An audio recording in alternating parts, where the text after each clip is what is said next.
Stranger things का last episode का इस बहुत ही शानदार सीन के साथ में खत्म हुआ था। ग्रेसी को किसी ने पजेस किया था, उसकी बॉडी की हर एक हड्डी टूट गई थी, उसके फेस से आंखें निकल गई थी और उसके बाद वो मर भी गई थी। इसी शानदार सस्पेंस की कंटिन्यूटी के साथ में सेकंड एपिसोड स्टार्ट होता है। अभी तक भी गाइस हमें हॉपर के बारे में कुछ नहीं बताया गया है। जॉयस के पास डॉल तो आई है, लेकिन क्या हॉपर जिंदा है? यही सीन हमें वापस जॉयस के ऊपर ले जाता है। जॉयस अपनी आंखों के सामने ब्लास्ट देखती है। जब वो मशीन को टर्न ऑफ करती है तो वहाँ पे एक बहुत बड़ा ब्लास्ट होता है जहाँ पे शायद कोई जिंदा नहीं बच सकता था, लेकिन अगले ही पल हम हॉपर को देखते हैं जो कि नीचे गिर गया था और जिंदा भी बच गया था। आगे हम मैक्स को देखते हैं जो कि अगली सुबह अपने घर के बाहर काफी सारी पुलिस वालों की गाड़ियां देखती है। ये सारी पुलिस की गाड़ियां एडी के घर के बाहर रुकी थी। एडी के अंकल ने कंप्लेन दर्ज कराई थी कि उनके घर के अंदर एक लड़की की बॉडी पड़ी हुई है। जब पुलिस वाले अंदर जाके देखते हैं तो उनकी भी रूह कांप जाती है, क्योंकि इतना बुरा मर्डर आज तक किसी ने नहीं देखा था। मैक्स भी कैसे तैसे करके छुप के जब आगे जाती है तो वो ग्रेस की शक्ल देखती है और उसका शक यकीन में बदल जाता है, क्योंकि रात में उसने जिस लड़की को देखा था तो वो पूरी श्योर नहीं थी कि वो ग्रेस ही है। यहाँ घर के अंदर से एडी भी गायब था। इसके अंदर गाइस हमें एक सीन और दिखाया जाता है जहाँ पे कॉल्स को रिकॉर्ड किया जा रहा था। गाइस हर सीजन के अंदर हमने देखा है कि अगर कोई कॉल्स रिकॉर्ड किए जा रहे हैं तो वो हॉकिंस की लैब वाले लोग होते हैं। इसी के साथ हम एल, विल, जॉनथन और उसके दोस्त अकिल को देखते हैं जो कि सभी एयरपोर्ट पे वेट कर रहे थे माइक के आने का। माइक के आने पे सभी उसे ग्रीट करते हैं, लेकिन इस टाइम पे हम देख सकते हैं कि माइक और विल के बीच की दोस्ती अब पहले जैसी नहीं रही है और जॉन का ये वियर्ड दोस्त माइक के साथ में भी उल्टी सीधी बातें करता है। सेम टाइम पे मरी भी कैलिफोर्निया पहुंच चुका था जॉयस से मिलने के लिए। हम यहाँ पे स्टीव और रॉबिन को देखते हैं। स्टीव ने रॉबिन के साथ में रह के काफी सारा काम सीख लिया था। स्टीव के पास तो कोई चॉइस नहीं थी कि वो रॉबिन को पसंद कर सके और रॉबिन भी हर बार अलग अलग लड़कियों के बारे में बताया करती थी। तभी न्यूज चैनल पे ये लोग स्टोरी देखते हैं कि हॉकिंस के स्कूल की एक लड़की की बहुत बुरी हालत हुई है, उसका मर्डर हो गया है। इसी चीज को स्टीव और रॉबिन भी देख चुके थे। लड़की कौन थी ये किसी को नहीं पता। जिसके बाद हम ग्रेसी के बॉयफ्रेंड को देखते हैं। ये सारा ग्रुप एक साथ में बैठ के हमेशा पार्टी किया करता था। अब जब ग्रेस की मौत हो चुकी थी तो सबसे पहला शक उसके बॉयफ्रेंड पे आता है। ग्रेस के बॉयफ्रेंड ने भी न्यूज चैनल पे न्यूज तो देखी थी कि किसी लड़की की मौत हुई है, लेकिन किसकी हुई है ये उसका अंदाजा इसे नहीं था। अब नैन्सी के पास में भी न्यूज आ चुकी थी। इसी कारण उसका जो फ्रेंड था वो नैन्सी को कहता है कि अब तुम्हारी न्यूज आखिर कौन पढ़ेगा जब इतनी बड़ी खबर आई है। नैन्सी को इस बारे में पता तो लगाना ही था। इसी कारण वो भी अपने दोस्त के साथ इन्वेस्टिगेशन करने के लिए निकल जाती है। यहाँ सेम न्यूज डस्टिन भी देखता है और तभी डस्टिन से मिलने के लिए मैक्स आती है। अब मैक्स यहाँ पे डस्टिन से मिलने के लिए क्यों आती है गाइज ये मैं आपको बताती हूँ, क्योंकि डस्टिन एडी के ग्रुप का मेंबर था और एडी के बारे में डस्टिन को सबसे ज्यादा पता होगा। मैक्स यहाँ पे आके डस्टिन को कहती है कि प्लीज मेरी बात का विश्वास करना, मुझे कुछ चीजों की श्योरिटी नहीं है, लेकिन जो मैंने चीजें देखी है वो मैं तुम्हें बता रही हूँ। रात होने पे मैंने एडी को और ग्रेसी को एक साथ देखा था। वो दोनों एक साथ घर के अंदर घुसे थे, लेकिन जिस तरीके से ग्रेसी की मौत हुई है उससे ये बिल्कुल भी साबित नहीं होता है कि उसे एडी ने मारा हो। ऐसा लग रहा था कि वहाँ पे कोई और भी है और उसी ने ग्रेसी को मारा है, लेकिन ये चीज पता लगाने के लिए तो हमें एडी के पास ही जाना पड़ेगा कि उसने ही ग्रेसी को मारा है या नहीं मारा है। डस्टिन का भी ये बात सुन के बहुत दिमाग खराब होता है कि जिस लड़के के साथ वो कल तक खेल रहा था वो लड़का किसी लड़की को मार भी सकता है, लेकिन आखिर एडी इस टाइम पे तो छुपा हुआ होगा, तो एडी को ढूंढने के लिए क्या किया जाए। यहाँ सीन शिफ्ट होता है मरी के ऊपर जो कि जॉयस के घर पे पहुंच चुका था। ये दोनों मिलके उसी लेटर को समझने की कोशिश करते हैं। लेटर काफी ज्यादा कंफ्यूजिंग लैंग्वेज में लिखा हुआ था। डिकोड करने के बाद कुछ चीजें समझ में आती है। एक नंबर दिया हुआ था और साथ ही साथ लिखा हुआ था कि अगर बिलीव हो तो इस नंबर के ऊपर कॉल करना। मरी को अभी भी शक था, इसी कारण वो काफी सारे इंस्ट्रूमेंट और सिक्योरिटी के साथ में उस नंबर पे कॉल करने के लिए तैयार हो जाता है, क्योंकि मरी को अभी भी लगता है कि कहीं ये नंबर रशियंस का हो और वो हम लोगों पे स्पाई कर रहे होंगे तो भी हम ही फंसेंगे। और अब आखिरकार हमें हॉपर को दिखाया जाता है। हॉपर जब उस ब्लास्ट के बाद में बच गया था तो रशियन जाने से पहले हॉपर को भी अपने साथ ही ले गए थे। उसके बाद हॉपर की उन लोगों ने बहुत बुरी हालत करी थी। हॉपर को रोज मारा जाता था, रोज पीटा जाता था और उससे उगलवाया जाता था कि आखिर वो किसके लिए काम कर रहा है, क्योंकि हॉपर ही एक ऐसा था जिसने उस मशीन को बंद किया था, यानी कि हॉपर किसी न किसी एजेंसी के लिए काम करता ही होगा। हॉपर के टॉर्चर को हम उस वक्त काफी अच्छे से समझ सकते हैं जब हॉपर के ऊपर ऑक्सीजन मास्क लगा उसके अंदर से ऑक्सीजन गायब कर दी जाती है। सीन यहाँ पे कैलिफोर्निया में शिफ्ट हो जाता है। जॉनथन अपने दोस्त के साथ बच्चों को लेकर एक मॉल के अंदर आता है। यहाँ पे एल माइक को सब कुछ झूठ बोलती है कि उसकी काफी अच्छे फ्रेंड्स हैं, वो हमेशा बिजी रहती है, उनके साथ में पार्टीज करती है। ये सारी चीजें सुन के विल को लगता है कि एल आखिर माइक से झूठ क्यों बोल रही है, वो उसे क्या दिखाना चाहती है।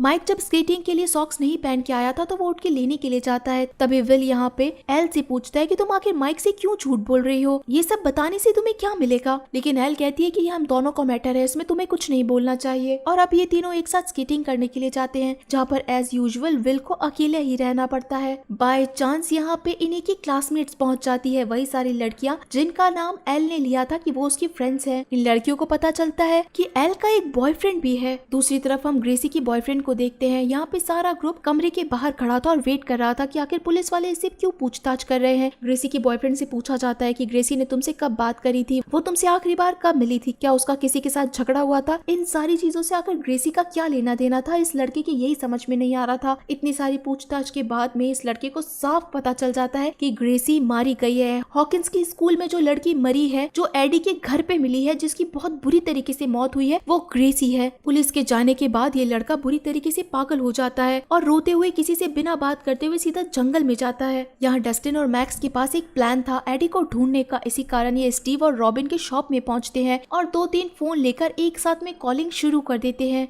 यहाँ नैन्सी के साथ में वही उसका दोस्त था, जो कि अभी भी नैन्सी से जॉनथन के बारे में ही पूछता है कि तुम दोनों आखिर साथ में क्यों नहीं रह रहे हो। तब जाके नैन्सी बोलती है कि तुम चुप क्यों नहीं रह सकते हो, मुझे मेरे काम पे फोकस करने दो, हम दोनों अपनी अपनी दुनिया में खुश हैं। असल के अंदर नैन्सी ने मैक्स के घर पे जाने का प्लान बनाया था, क्योंकि ग्रेसी की बॉडी एडी के घर में मिली थी और लोकेशन पे जाने के लिए नैन्सी के पास सिर्फ और सिर्फ मैक्स का ही बहाना था। वो पुलिस वाले को जाके बताती है कि मैक्स मेरी दोस्त है और वो आज अकेली रह रही है, मैं उसकी बेबी सिटर भी हूँ और मुझे उसके पेरेंट्स ने भेजा है। इसी कारण पुलिस वाले नैन्सी को उस लड़के के साथ जाने देते हैं। लेकिन तब हम देखते हैं कि नैन्सी के साथ जो लड़का था उसे भी काफी सारे विजन्स आने लगते हैं। वो भी एक कमजोर दिल का था। पुलिस वाला उसे एक मॉन्स्टर के जैसा दिखाई देने लगता है, मानो कि वो उसे मार ही डालेगा। ऐसा वियर्ड बिहेव नैन्सी भी देखती है कि आखिर इसे क्या हुआ है। यहाँ दूसरी तरफ अगिल भी आके जॉनथन से बात करता है और वो भी सेम ही टॉपिक पे बात करता है कि आखिर तुम्हारा नैन्सी के साथ में झगड़ा क्या है। असल के अंदर अगिल ने जॉनथन को अच्छा खासा ड्रग एडिक्ट बना दिया था, यानी कि जॉनथन कभी भी होश में नहीं रहता था और अगिल की बातों में आके वो भी नैन्सी से गुस्सा हो गया था। दूसरी तरफ एल जब यहाँ पर माइक और विल के साथ में थी, तभी एंजेला अपने ग्रुप के साथ आती है और एल से बातें करने लगती है। माइक को लगता है कि वो एल की फ्रेंड्स है और एंजेला अपने ग्रुप के साथ में एल को स्केटिंग करने के लिए ले जाती है। विल और माइक को साफ दिख रहा था कि ये लड़कियां एल की दोस्त तो बिल्कुल नहीं है। तब यहाँ पे विल भी माइक को समझा देता है कि एल ने अब तक तुमसे जो भी कहा है वो सब कुछ झूठ कहा है और ऐसा उसने किस लिए कहा है ये मुझे भी नहीं पता। यहाँ पे विल और माइक एल के पास आने के लिए आगे बढ़ते हैं, लेकिन तब तक काफी ज्यादा बात बढ़ चुकी थी। एंजेला अपने ग्रुप के साथ एल को बहुत तंग करने लगती है, इवन उसके ऊपर कोल्ड ड्रिंक भी फेंक देती है।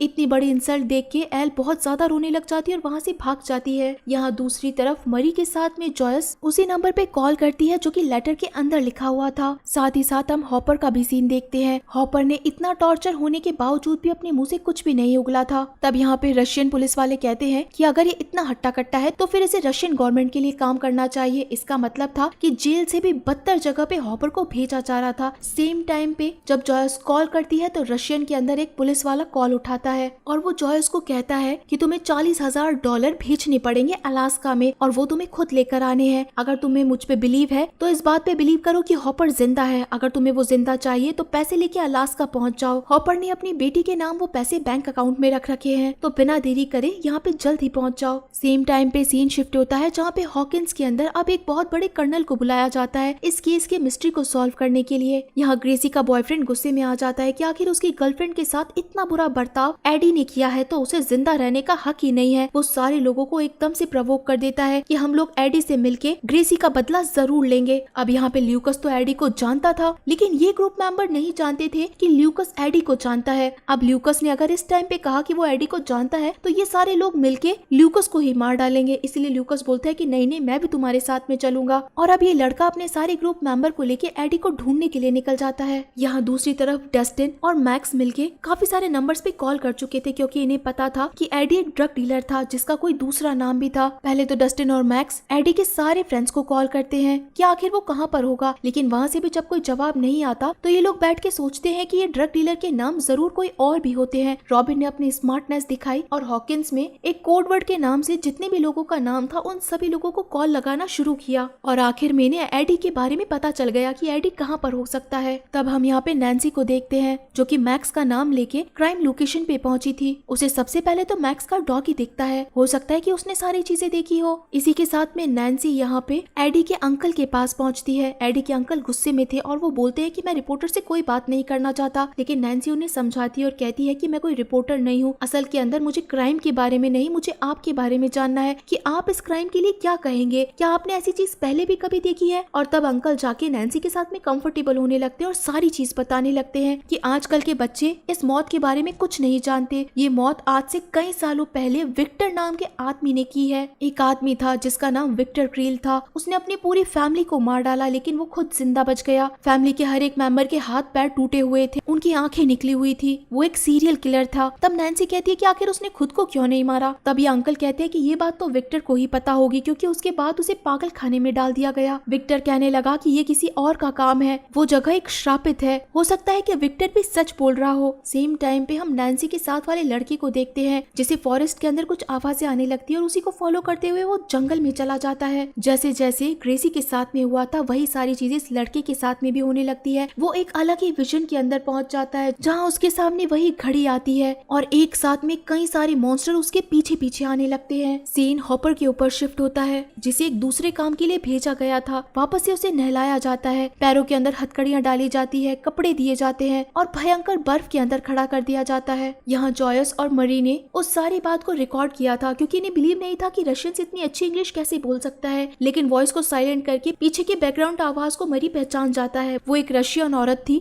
जो कि उस सोल्जर को बोल रही थी कि कॉल जल्दी रखो, उसे भी बात करनी है। और फाइनली मरी और जॉयस को समझ में आ जाता है कि हॉपर जिंदा है और इस टाइम पे वो रशिया के पास में है और उसे अब अलास्का जाना है पैसे लेके। यहाँ हम विल और माइक को देखते हैं, जो कि आपस में झगड़ा कर रहे थे, लेकिन अपने झगड़े को रोकते हुए ये लोग एल को ढूंढने के लिए जाते हैं। एल इस टाइम पे स्टाफ रूम के अंदर बैठी थी। वो किसी के सामने नहीं आना चाहती थी, वो बस रो रही थी खुद के इंसल्ट को देख के। लेकिन धीरे धीरे करके उसका गुस्सा भी बढ़ता जा रहा था। वो गुस्से में कमरे से बाहर निकलती है, एंजेला को पीछे मोड़ती है और अपने हाथ के अंदर एक स्केट लेके सीधा उसका सर फोड़ देती है। ये चीज देख के गाइस हमें वापस से समझ में आता है कि एल कितनी ज्यादा वाइल्ड है। वो पहले भी वाइल्ड थी, इवन वो अभी भी वाइल्ड है। अभी जो फर्स्ट सीजन के अंदर पहला एपिसोड था, उसके अंदर से हमें पता चल ही चुका था कि एल ने इतने लोगों को मारा है, तो एंजेला को मारना तो एक बहुत छोटी बात थी। हालांकि एंजेला ने भी एल को बुरी तरीके से बुली किया था। तब तक यहाँ पे विल और माइक भी पहुंच चुके थे, जिन्होंने अपनी आंखों से देखा कि एल ने उसका सर फोड़ दिया है। यहाँ पे हम बाकी के 4 बच्चों को देखते हैं, यानी कि स्टीव, रॉबिन, डस्टिन और मैक्स को। घर को खटखटाने के बाद में भी यहाँ से कोई आवाज नहीं आ रही थी। आखिर अगर एडी अंदर भी बैठा होगा तो वो क्यों भला दरवाजा खोलेगा। तभी इन्हें सामने वाला एक छोटा सा बैकयार्ड दिखाई देता है और उसके अंदर जाने के बाद इन्हें लगता है कि जरूर इन्हें एडी मिलेगा। एक बॉक्स था जिसके ऊपर एक कारपेट डला हुआ था। इन्हें लगा था कि शायद एडी इसके अंदर होगा और तभी एकदम से एडी बाहर निकलता और सीधा स्टीव के ऊपर चाकू लगा देता है, मानो कि वो स्टीव को मार ही देगा। एडी बहुत बुरी तरीके से डरा हुआ था, इसी कारण वो किसी को भी इंजर्ड कर सकता था। लेकिन तभी डस्टिन उसे समझाता है कि भाई भाई मैं यहाँ पे हूँ, मैं डस्टिन हूँ, बात समझो, स्टीव हमारे साथ में है, तुम किसी को कुछ भी नुकसान मत पहुंचाओ, तुम्हें पुलिस वाले बाहर ढूंढ रहे हैं, लेकिन हम तुम्हारी मदद के लिए आए हैं। एडी बातों को समझता और स्टीव के ऊपर से हाथ हटा लेता है। सब मिलकर एडी से पूछते हैं कि हमें तुम पे बिलीव है, तुम बताओ कि आखिर उस दिन हुआ क्या था, तुम उस लड़की को ऐसे नहीं मार सकते हो, तो बताओ तुमने वहाँ पर क्या देखा। यहाँ सीन नैन्सी के ऊपर शिफ्ट होता है, जहाँ पर उसे अपना दोस्त नहीं मिलता है। वो पुलिस वालों को कहती है कि वो लड़का अभी ही यहीं पे था, लेकिन अभी नहीं मिल रहा है। तब हमें उसी लड़के को दिखाया जाता है जो कि अपने विजन के अंदर था। अब इसका बुरा विजन वो था कि एक कार के एक्सीडेंट में किसी ने उससे हेल्प मांगी होगी और उसने जरूर नहीं की होगी। सेम टाइम पे एडी भी सबको बताने लगता है कि ग्रेसी उसके साथ आई थी ड्रग लेने के लिए, लेकिन जब वो वापस आया तो ग्रेसी उससे बात ही नहीं कर रही थी, मानो कि वो दूसरी दुनिया में है, किसी ने उसे पजेस कर रखा है। ये चारों बच्चे पिछले कई सारे सीजन के अंदर थे और इन्हें हॉकिंस के कांड के बारे में तो पता ही था। बातें सुनते ही ये लोग कनेक्ट कर रहे थे कि वापस से मॉन्स्टर लौट चुका है दूसरी दुनिया से। सेम टाइम पे हम उस लड़के को भी देखते हैं जिसके सामने मॉन्स्टर आगे बढ़ता ही जा रहा था। यहाँ मैक्स भी पूछती है कि आखिर ग्रेसी क्या बात करना चाह रही थी, क्या वहाँ पे आसपास और भी कोई था। तो एडी कहता है कि वहाँ पर कोई भी नहीं था, ग्रेसी मेरी बात ही नहीं सुन रही थी। तभी एकदम से वो हवा के अंदर चली गई और ऊपर उड़ती ही जा रही थी। मैंने बहुत कोशिश की उसे बचाने की, लेकिन उसने अपनी आंखें भी नहीं खोली। तभी उसके हाथ पैर मुड़ गए, सारी हड्डियां टूट गई और उसके चेहरे से आंखें भी निकल आई। और उसी सेम टाइम पे मॉन्स्टर उस लड़के के आगे आगे आता जा रहा था। उस लड़के को हवा के अंदर उठाता है। अपसाइड डाउन वर्ल्ड के अंदर वो मॉन्स्टर इस लड़के के सामने खड़ा था, लेकिन असल दुनिया के अंदर ये लड़का बस हाईवे के अंदर हवा में उड़ रहा था। इस लड़के के हाथ पैर मुड़ते हैं और सेम ग्रेसी के जैसा इसका भी हाल होता है। आखिर के अंदर हम इसी मॉन्स्टर को देखते हैं। गाइस इस सीजन के अंदर इस मॉन्स्टर को वेक्ना कहा गया है। अब वेक्ना कौन था, किसका नाम था और वो कहाँ से आया, कहाँ रहता है, ये सारी चीजें गाइस हमें आगे आने वाले एपिसोड्स में पता चलती जाएगी। अभी के लिए गाइस हम इस मॉन्स्टर को वेक्ना ही कहेंगे। जिसके बाद हमें वेक्ना का घर दिखाया जाता है। वेक्ना एक टूटे फूटे खंडर में रहता है, अपसाइड डाउन वर्ल्ड के अंदर। उसकी कई सारी रूट्स निकली हुई थी, जो कि बार बार में उसके शरीर पे आके लग रही थी और अलग भी होती जा रही थी, मानो कि वो इन चीजों से चार्ज भी हो रहा हो। और वेक्ना के साथ ही गाइस ये शानदार एपिसोड यहीं पे खत्म हो जाता है।